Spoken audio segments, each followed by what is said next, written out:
possumous pet party place on the planet. That's a lot of peas, baby. But yeah. Get ready for some tail wagging, fur flying, feather flapping fun. Oh, yeah. PetLifeRadio.com.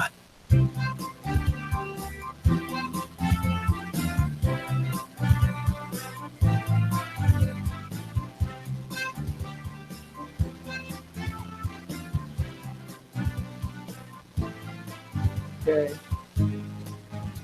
And good morning or good afternoon. You are here live with Dr. Jeff Werber, host of, oh, hold on, I have to,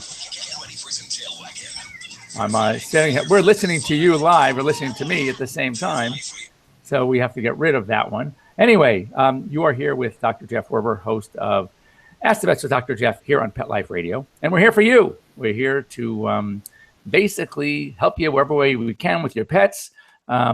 If you have any questions, you can go ahead and ask your questions, and easy to get us. You can do a few things. Number one, you can call us live at 877-385-8882. Once again, area code, it's 877, toll free, 385-8882. You can also come online, as I just did. You can click on to Pet Life Radio and click on the Ask the Vets with Dr. Jeff tab under shows, and you can scroll down and you're going to see a link. Mark, our producer, puts a link, and you can actually join us live on Google Hangouts. Sit in front of your phone, sit in front of your computer, whatever the case may be, and show us that pretty face, show us that dog's pretty face, the cat's pretty face, and we can talk live about anything you want. In fact, I have to laugh. Someone sent me a really, really cute, it's a coffee mug. And we're gonna talk about this on the second half of the show. But I think it was so perfect, and I want to spread all over the place. And it says like this: it says, please do not confuse your Google search with my medical degree. And we're going to talk all about online information and all too often online misinformation. We'll get to that in a little bit. Anyway, we're here thanks to our sponsors. We have More Than a Cone. And More Than a Cone is Kong Veterinary Products, and basically raising awareness for animal wellness through the arts. It's really great. And they're doing more and more of these More Than a Cone evening fundraisers, whatever, throughout the country. They had one, already two here in Los Angeles, and they're great. Basically what they do is they take world famous artists that will do their artwork on the Elizabethan collars, the cones that we all have to often put our dogs and cats on. And then they are auctioned, and some of these are going to go into production. So instead of wearing just a cone, your pet's going to be wearing a work of art by a world famous artist. I think it's really cool. So look for that. And also ProSense Pet Products, Bravecto, and Save This Life Microchip, still trying to get the CEO and the founder creator of Save This Life on with us to talk about microchips, talk about lost pets, give you some statistics. And for anyone who it does not have their pet microchip, it's time, definitely time. So as I like to start doing is, unless I hear from you about some burning question, something you really need to know, I peruse some of the veterinary news websites, and there's some interesting things. This I found very interesting, and discovered that the common cold virus, that's right, the virus that many of us get, some of us even have, like right now as we speak, is originated in camels. And there is another virus, a cold virus in camels, called the Middle East Respiratory Syndrome, MERS. And the fear is that disease is fatal in people. Some people have already been affected with MERS. And by the nature of how quickly the cold virus actually can and does spread, the fear is that this virus, the MERS virus, will start evolving to the point where it can spread as readily and easily as our common cold virus, because they both have originated in the camel. And the bad news is, unlike the common cold, MERS can be fatal in people. So just stay away from camels. No, not really. Just know that it's out there. If you are chilling in the Middle East with a camel, just be careful. Now, if there are any rat people out there that just are just hating rats, yet you're an animal welfare advocate at the same time, what do?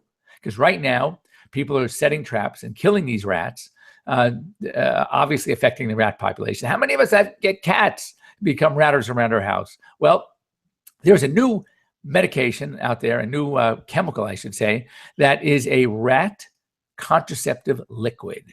And it is fed to rats in the house, and the traps are, instead of trapping them, but they put the liquid in the food, and it reduces viability in both sperm and egg by as much as 40%. That means a drop in rat population without killing them by as much as 40%. So for those of you out there that are kind of hate the rats and are bothered by them, yet you don't necessarily want to kill them, here's a solution for you. Another story, Zika. We've heard so much about Zika virus, and now they've had new cases, 35 cases so far in Florida and in Miami Beach, acquired from, of course, local mosquitoes. And we know that in the hot, humid areas like Miami, mosquitoes are prevalent. That's why everybody who lives in the southeast should definitely be on year-round heartworm prevention. Whether it's the Gulf Coast, Louisiana, Texas, Florida, Atlanta, you need to be on year-round protection. It's a big problem. Also, there was something that I copied that I want to share with you. This is from the American Veterinary Medical Association, and basically, they published a list of the top 10 pills that can be dangerous or even deadly for our pets. And what's interesting is some of the medications on this list are commonly used in veterinary medicine, which indicates the need for caution and care and concern every time you have human pharmaceuticals, human meds around your house, that even though they may be okay for your pet, the dosing is critical. And you need to check with your veterinarian. Don't feel just because you take it and it's safe for you, it's 100% safe for your pets. So we're going to go down the list real quick. If you want to, you don't have to get your pen and copy them down now, but you can always get a hold of me here at Pet Life Radio by Dr. Jeff at petliferadio.com. And I will get the mails. And if you like me, I can send the link to this list to you because it's very interesting stuff. First of all, ibuprofen. Ibuprofen, first of all, the way it looks kind of cool. Some animals will, just like to eat it. It's tasty for them.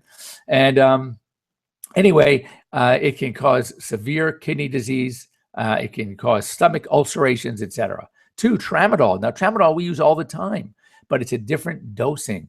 And if too much tramadol can cause, so if you don't hide that the pills and that dog of yours gets a hold of that pill vial, then it's a problem.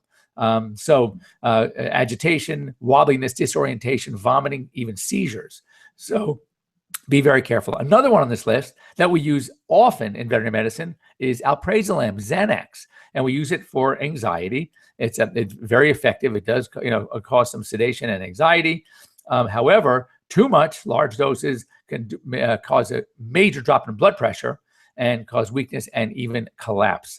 Adderall, I have not used it in veterinary medicine. I've actually had some people that want me to prescribe Adderall for their pets.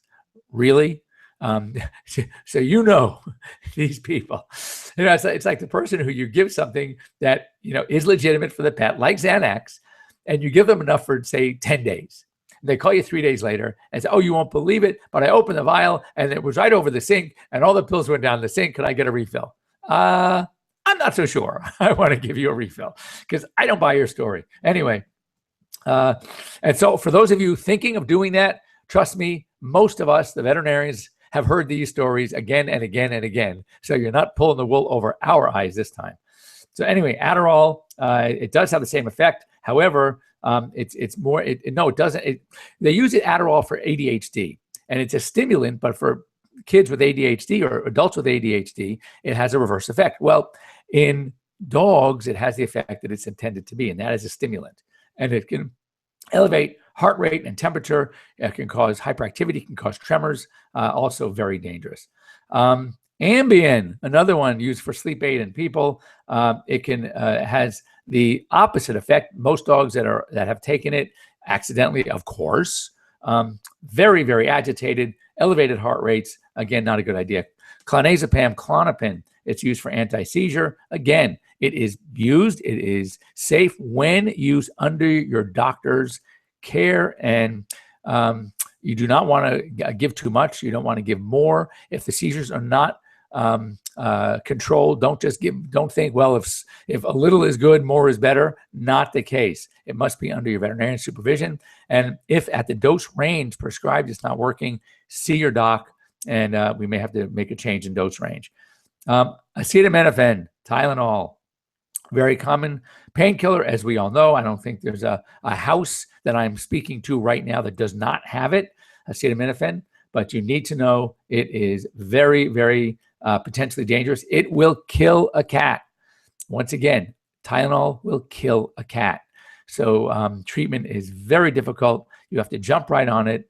It causes something called methemoglobinemia, and basically preventing the cat's cell oxygen from linking onto the the binding sites on the hemoglobin molecule, because methemoglobin does not have the binding sites for oxygen. So very, very dangerous. Naproxen is another OTC, really, really good pain reliever for people. It's a non-steroidal. However, like the others, it can cause problems with stomach ulcerations and even renal failure. And then here are a couple like Effexor and Cymbalta that they're antidepressants. And both of these are very, very dangerous for pets. Your pet should not be on these medications. Tremors, seizures, increased vocalization, agitation, et cetera, et cetera. So just keep in mind that if you or anyone in your household, or even if they're medications prescribed by your doctor, by your veterinarian, make sure that you keep the pill vials away from your pets. And remember one thing, child-proof vials for most of our pets are worthless. They are not, because the dogs are never trying to remove that lid anyway. They are biting right into it. So anyway, keep that in mind. Speaking of biting, this was really good. This is a true role reversal. Here's a story. 7 pit bulls were attacked by a cat. You got it. A cat, a huge, large cat. And I'm talking a domesticated cat. Now, we're not talking about an ocelot or a cougar. We're talking about just a very good sized 20-poundish cat, very nasty cat. Saw a pit bull group walking with their 7 pit bulls, all having a nice afternoon walk. And out of nowhere came this cat and started jumping and attacking these dogs, biting, scratching. A couple of them had to end up going to the veterinarian. Fortunately, no major damage. But the scratches were all over the eye. The article I read had a picture of this one pit bull. And interestingly, the pit bulls were so mellow throughout the whole thing, they did not try to attack the cat. I think they were so shocked, and it happened so fast, they don't know what hit them. And anyway, just so I thought that was kind of comical. I would not say funny, comical, but it's such a role reversal, because here we are, so many people talk about these pit bulls and how aggressive and how unpredictable, and here they get nailed by a cat. And last thing I wanted to mention, and there's nothing comical about this one, ear problems. A study came out that when your pet, which is very, very common, especially this time of year, because it's one of the manifestations of allergy, pollen allergies can cause ear problems, food allergies can cause ear problems, ear infections, inflammations. Don't ignore them. The study showed that when ignored, if they become too chronic, they can cause permanent damage to the ear, including deafness, vestibular disease, pain, and often the ultimate surgery, the ultimate treatment of choice is a surgery to do what's called a canal ablation, or either a vertical canal ablation or a total ear ablation, depending on the nature of the condition and how long-standing the condition is. So be very, very careful. When your pet has ear issues, you see discharge, you see scratching, you see redness, do your pet a favor and take them straight to your veterinarian. Anyway, hold on. Don't go away. We're going to be back in just a few after these brief words. We're going to talk about Google and internet searches, and we'll kind of give you some guidelines. Anyway, don't go away. We'll be back in a minute. We'll be right back, right after these messages. Stay tuned. This is my tired of itching face. Does your dog suffer from persistent itching and scratching? Allergies and skin irritations caused by environment, including pollens, insects, especially fleas, food, and common household allergens are common problems in dogs. It's easy to alleviate your dog's discomfort at home with ProSense. ProSense itch and allergy products provide fast relief from symptoms like itchy, irritated skin, skin infections like hot spots, and watery eyes. ProSense products are veterinary formulated and recommended to ensure the very best for your pet. Try ProSense today. Your dog will thank you for it. Pets love life. Love them back with ProSense. It's designerpetsweaters.com. Hand-knitted designer sweaters for your precious pup or cool cat. Beautiful couture patterns for your pets, including custom-knitted formal wear, casual wear, yachting, and even sports-themed. Many designer pet sweaters include feathered tammy hats, top hats, and a lot of sparkle. Each sweater includes leg loops, front paw sleeves, and leash opening. Visit designerpetsweaters.com to order your four-legged fashions today. Large or small, we fit them all. designerpetsweaters.com. Want to know who the latest trendsetters are in Hollywood? How about Irish setters? Find out who's been spotted with Spot, chowing with their chow, and shopping for Gucci with their Poochie. Get the scoop on all the latest celebrity pet patter right here. Pet Life Radio. Let's talk pets. Let's talk pets Let's talk pets on Pet Life Radio. PetLifeRadio.com.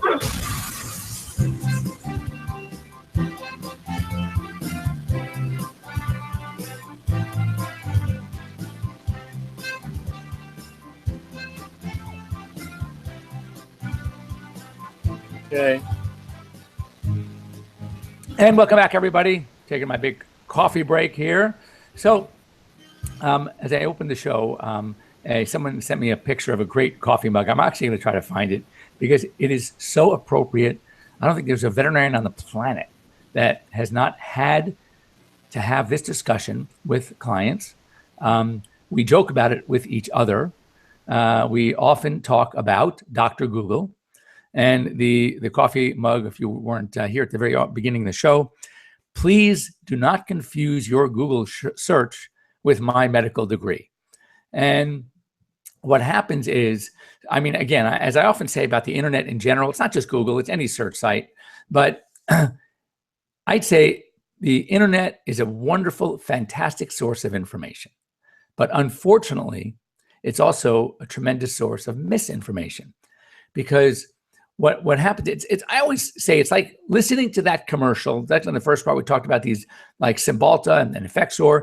If you ever listen to one of those commercials, first of all, you have these people that are very depressed, right? And they're on their Cymbalta, and all of a sudden you see them, happy and playing with their children and their grandchildren at the park, and what a lovely sight. And then all of a sudden at the end of the commercial, you hear the side effects. You hear the potentials for what's going on. And basically, if you listen to those, you say, hell, I'm not taking that. It's going to kill me. And the FDA, and they have to write these things. They have to mention them. These are the 1 in a million, 2 in a million, 3 in a million reactions that people have had. And they're not even sure that it was because of that drug. It could have been something else they were taking at the same time, but they have to be reported. And when they're reported, it has to be advertised. So basically, what you are hearing and what you have to hear are the very unusual, the rare reactions, the rare problems, the rare symptoms of a disease, etc. So often, if you key in your dog's symptomology or your cat's symptoms or your whatever pet you have, and then you start searching about it, you're going to get from these search sites the most bizarre, unusual diseases that, I mean, a veterinarian would be lucky to see once or twice in his or her lifetime. And here, your clients, you are calling your vets and saying, oh my God, I think my dog has whatever. And in essence, you're not even close.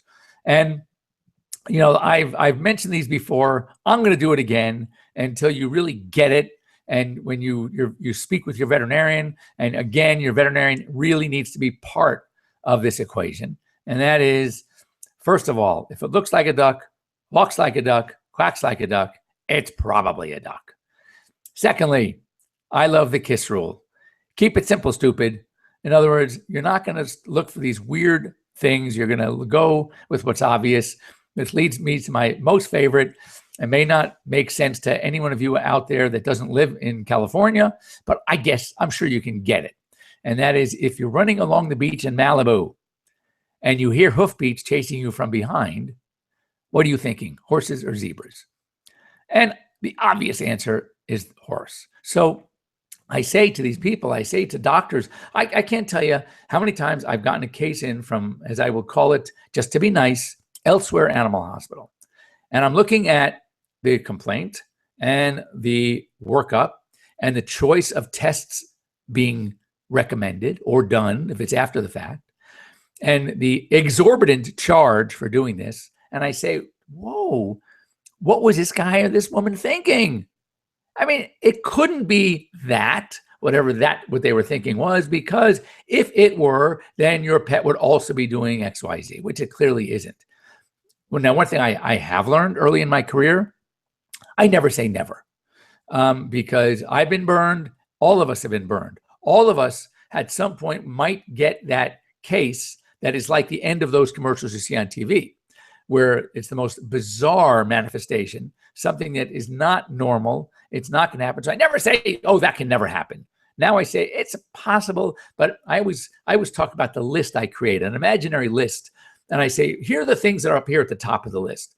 Now that it could happen, but it's way down here. I'm not gonna even start thinking about that one until I've ruled out all the much more likely causes. And what Google doesn't see, and what you don't report, because you weren't asked to report it, but if they were smart, they would start asking you questions about the rest of the pet. So your dog's been vomiting for 3 days. Okay. Yeah, I get it. Are you concerned? Yeah, you should be concerned. However, let me ask you some other questions. Is your dog still eating? Well, yes or no. If it is yes, okay. How about your dog's general attitude? Still playing? If you say out, if you get the leash going, does it still want to run outside and go for a walk? All right. So if the answer is yes, and the answer is still eating, guess what? I'm way less concerned right now about the vomiting. I can give you a zillion reasons why dogs vomiting. You know, one of the main reasons for dogs vomiting is vomiting and then eating. So the very reason, the very same thing you're doing, you're thrilled that despite the vomiting, your dog is eating. But can you picture the stomach, which the reason I'm using vomiting, it's probably one of the most common symptoms we see that freaks people out. But so picture the stomach as a muscular sac. It is. It's a sac. It's a muscular sac. It's lined by it has intestinal lining. It has rugae, which are folds. It has secretions, and it's kind of glossy, and yet it's still a muscle sac that we can't control. It's a smooth muscle. All right. So it has its contractions, which helps propel the food out of the stomach. Well, when in a vomiting dog, you can only imagine what this stomach is doing, what it looks like. And it's almost like taking a rag and wringing it out.